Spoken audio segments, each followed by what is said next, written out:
এদিকে একটুখানি মজক ছিল। কালকে সকালে নাস্তা করে জ্যাঠা শ্বশুর আর ননদ চলে যাবে, সেটার জন্য মন খারাপ লাগছে। তো হ্যালো, আসসালামু আলাইকুম, welcome to our page Aladdin genie lifestyle. সবাই কেমন আছেন? আশা করছি ভালো আছেন। আমরাও ভালো আছি আলহামদুলিল্লাহ। আগের ভিডিওটা যারা দেখেছেন তারা তো দেখতেই পেয়েছেন, কাচ্চি টাচ্চি রান্না করে জম্বেশ খাওয়া দাওয়া হয়েছিল। কিন্তু ধোয়াপালি করতে যেয়ে আমার 12টা বেজে গিয়েছে। আমি বুঝি না সিলিন্ডার গ্যাসের চুলায় এত কিভাবে কালি হয়, মানে যেটাতেই রান্না করতে যাই সেটাতেই কালি হয়ে যায়। আর এত সুন্দর সুন্দর শখের পাতিলগুলো যদি কালি হয়ে যায় তাহলে দেখতে ভালো লাগে? আপনারাই বলেন। তো এই তো আমি ঘষা মাজা করে ধোয়াপালা করে ফেলেছি। এই কালি উঠাতে যে আমার 12টা বেজে গিয়েছে। এত ঘষা মাজা করছিলাম যে কালি উঠতেই চাচ্ছিল না, অবশেষে উঠেছে আলহামদুলিল্লাহ। এতক্ষণ দেখতে পেয়েছিলেন কালকে রাতের পর্যন্ত ভিডিও। তো এখন হচ্ছে সকালবেলা। তো সকালবেলা তো জ্যাঠা শ্বশুর আর ননদ চলে গিয়েছে নাস্তা করে। তো আমাদের তো দুপুরে খাবার রেডি করতে হবে। আর তার জন্য চলে আসলাম নিচে, যেখানে ভালো মানুষ ধুন্দুল গাছ লাগিয়েছিল। প্রায় অনেক মাস হয়ে গিয়েছে ফুল দিচ্ছিল, ফুল ঝরে পড়ে যাচ্ছিল, কিন্তু ধুন্দুল আর হচ্ছিল না। কিন্তু এবার অনেক মাস পরে, প্রায় 1.5 থেকে 2 মাস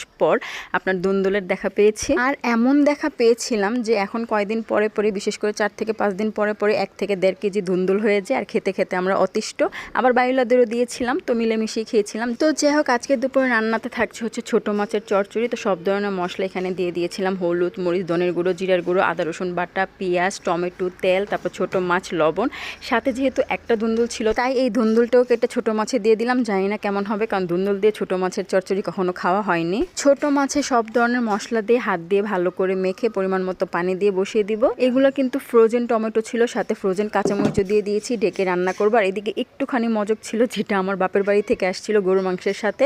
তো ভাবলাম এটাকে একটু ভুনা করা যাক। আমি আবার মজক কিভাবে ভুনা করে সেটা আমি জানি না। মজক না, সরি মগজ হবে। তো এটা ছিল গরুর মগজ। তো ভালো মানুষকে বলতেছিলাম এটা কিভাবে রান্না করবো। তো বলতেছে সব কিছু একসাথে দিয়ে বসিয়ে দাও, হয়ে যাবে।